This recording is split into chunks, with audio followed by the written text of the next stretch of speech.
So last time we looked at, or you actually examined, the definition and graphs of a general exponential function.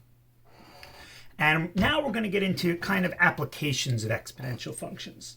And the first application we're going to look at is interest. And the reality is that this is not really exponential in the sense that we defined it as. So we're just going to go through this. And afterwards, I'm going to have you watch just a quick separate video on the derivation that I didn't make, but I found and thought that it explained it very well, so I didn't have to redo it. Not really a derivation so much as just a reasoning, but here's the basic idea, and you've probably seen this formula somewhere before. For compound interest, you're told that to figure out the amount of money that is owed for a loan, or that you have in the bank, or anywhere where the total amount of money is determined by constantly adding interest to it, is equal to the principal, or the amount of money you start with, times, and then in parentheses, 1 plus the rate over the compounding interval, or the number of times compounded over one time unit, the compounding interval, raised to the nt, or the number of times compounded over one time interval, or time unit, times the unit. And the reason I have it defined this way, well, you'll see, but the idea is that n simply represents how many times we get interest over a certain interval. And usually that interval is over a year. But let's say instead that t was in months. Then I would have to convert this so that if I was getting, let's say, interest once every month, if t is in years, n would be 12, because I'm getting it 12 times a year. But if I converted this so t was in months, then n would become 1, because I'm only getting interest one time per month. So that's what that means, and you'll see some examples. So suppose $1,000 is deposited in an account paying 4% interest per year, compounded quarterly, 4 times per year. Find the amount in the account after 10 years with no withdrawals. Okay, so we want the amount, so that would be the amount is equal to the principal, which is the amount that we deposited, times 1 plus the rate is 4%, and we represent percentages as decimals, so 0.04. Compounded quarterly is 4 times per year. And after 10 years, and now to do this, we can simply use our handy-dandy calculators. So I'm going to just pull out my handy-dandy calculator right here. And it's actually pretty straightforward how to do this. So when I do this in the calculator, this is easy enough. I can just plug this in. 1,000 times 1 plus, and then if you have the new operating system, you can just use this, 0.04 over 4 to the 4 times 10. And we find that the total amount that was originally in there is $1,488.86. We always round to the hundredths place here because this is in dollars and cents. How much interest is earned over the 10-year period? Well, to figure out the interest, I just figure out how much I made minus how much I started with. And I made an amazing amount of money, $488.86, and that's because the interest rate was 4%, which is humongous. Interest rates are normally not that high. Same idea here. Matt must pay a lump sum of $6,000 in 5 years. What amount deposited today? Okay, annually, so on and so forth. And this is something that you're going to work on for homework, kind of just doing these things. The amount deposited at 3.1%. So here we're searching for P. So this is a matter of solving for P. And then here you're trying to find the annual interest rate. So here you're going to solve for R. I'm going to tell you that a lot of people are going to want to use logs in part B, but you don't have to use logs. In fact, if you use logs, you're incorrect. Instead, you want to just raise both sides of your equation to a power. And well, I guess we can do part B here. So let's say we have $5,000 available now. We're going to increase to $6,000. That's 5,000 times 1 plus. Let's see. The rate is 3.1, so that's 0.031. It's deposited, compounded annually. So if this is compounded annually, that's once per year. That's 1 times, and this would be 5 years. I'm sorry. What annual rate? We're looking for the rate, R. That was the rate we got from the first question is different than this. So here I have the principal amount. Here I have the, and this should be AL for the principal. Sorry about that. Here I have $5,000 is the principal. Here I have $6,000 is the amount after the interest rate is accrued. I'm looking for the rate, and I'm given that it's compounded annually, so that's once per year over 5 years. So really what I'm trying to solve is 1 plus r to the fifth. So we have to isolate r. So we'll divide both sides by 5,000. And when we do that, we get 6/5 over here. And now the inclination is, oh, I have to solve for r, so I have to use logs to get rid of the exponent. The whole point of using logs, and we haven't discussed them yet at all, but the whole point in using logs is to get a variable that's in the exponent down. But the variable isn't in the exponent. In order to undo this, I can just take the fifth root of both sides. Or, if you recall from last year, I can just raise both sides to the reciprocal power that I'm trying to cancel. Because when I raise these with my exponential rules, I would multiply these exponents. On the right, I just wind up with 1 plus r to the first. And here I wind up with 6/5 to the 1/5. And then I would subtract 1. So r is going to be 6/5 to the 1/5 minus 1. So when we do that, and you know how much I like to use exact values.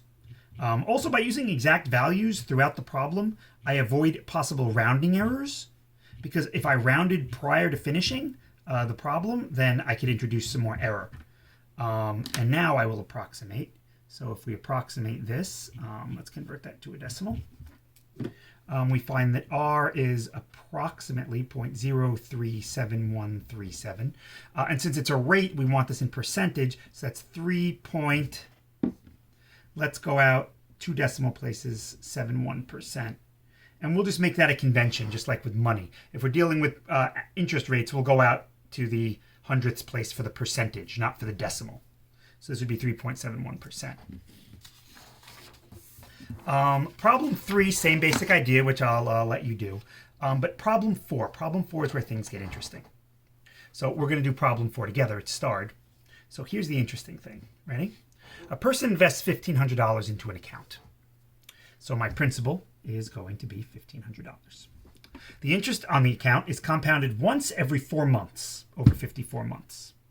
The interest rate on the account is 5% annually, so I'm dealing with stuff in years. So I'm going to have to convert everything to years because it's 5% annually. I could convert to months, but it's just going to be easier for me to convert to years. So I'll just deal with everything as far as years are concerned. So the interest on the account is compounded once every 4 months. So that would mean that n is 3. It's compounded 3 times a year. My interest rate is 5% or 0.05. How much money will be in the account at the end of the term? And 54 months, well, if I do that, there are 12 months in a year, so that's 4.5 years. Because that's 48 months and 6 months. So my time is 4.5 years. So you would think, okay, here we go. We'll just plug into my formula. A equals 1,500 times 1 plus 0.05 over 3 to the 3 times 4.5. And we just plug this into the calculator. Here we go.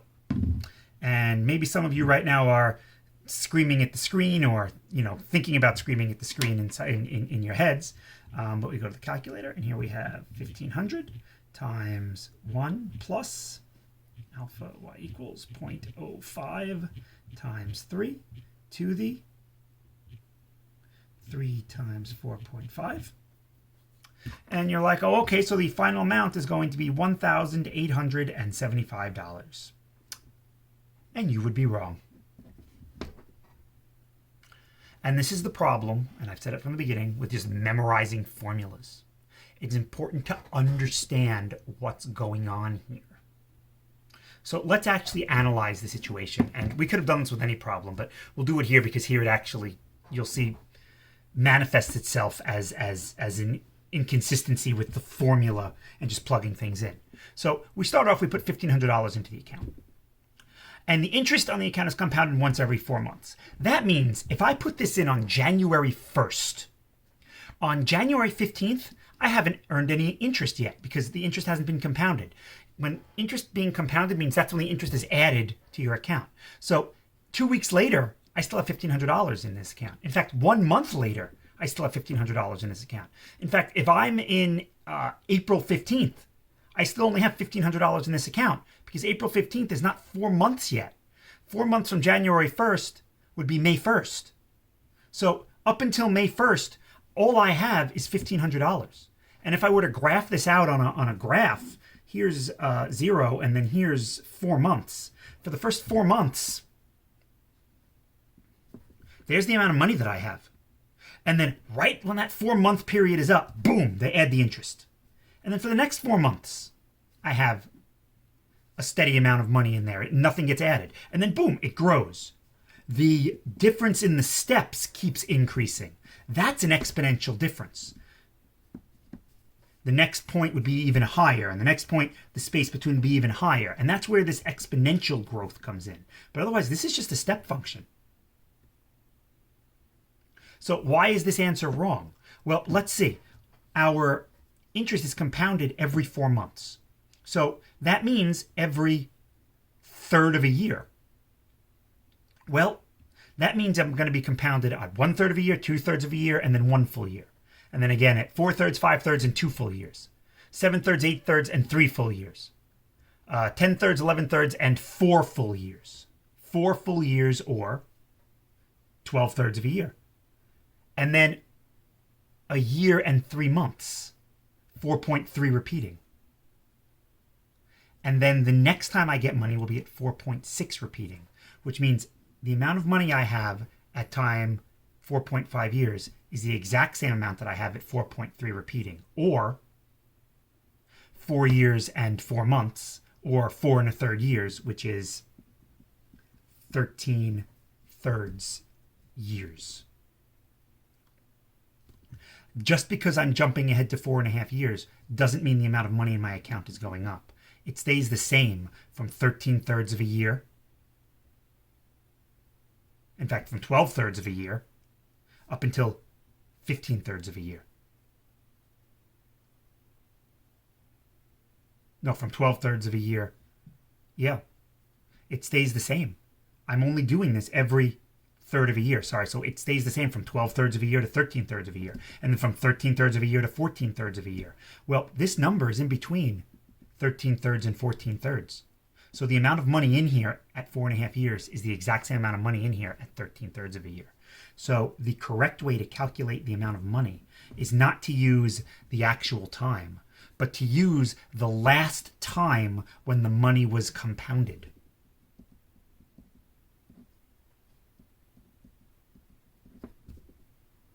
So really, this is not 3 times 4.5. This is, for the exponent, should be 3 times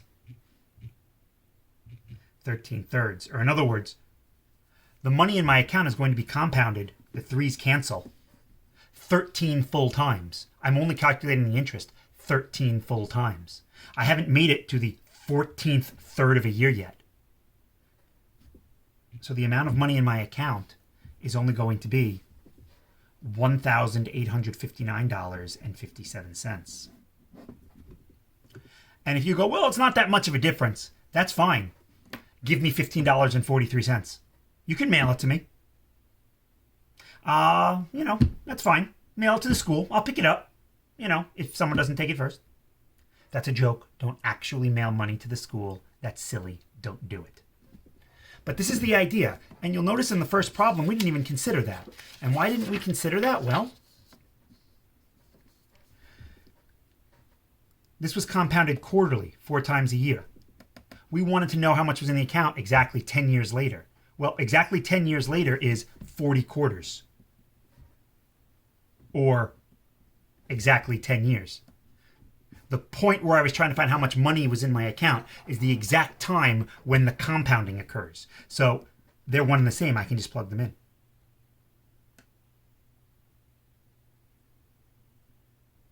Whereas in this problem, I'm compounded once every 4 months, but 4.5 years is in between 4-month periods. 4.5 years is 54 months, but that's in between 52 months and 56 months. So I have to check this with 52 months. And by the way, if you're curious, we could have done this in terms of months also. So if I do this in terms of months, I'll convert everything to months. So 1,500 is my principal, 1 plus. 5% is the annual interest rate. If I want the monthly interest rate, I have to divide 5% by 12. So then the monthly interest rate is basically 0.416 repeating percent. Or 0.00416. 0.00416 repeating. And now, if I do this in terms of months, if this is compounded once every 4 months, my n is now a quarter. Why a quarter? Because if I'm compounding once every 4 months and I'm doing this monthly, then my compounding period will be 1/4 of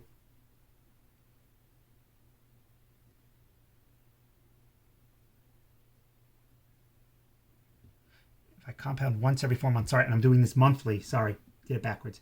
I'm doing this monthly, it's once every 4 months, which means my n is, no, if it's once every 4 months, it's a quarter. Because if I'm doing it once every 4 months, here are my 4 months, 1, 2, 3, 4, then monthly, this is a quarter of the time interval. Once every 4 months, a month is a quarter of the full time interval.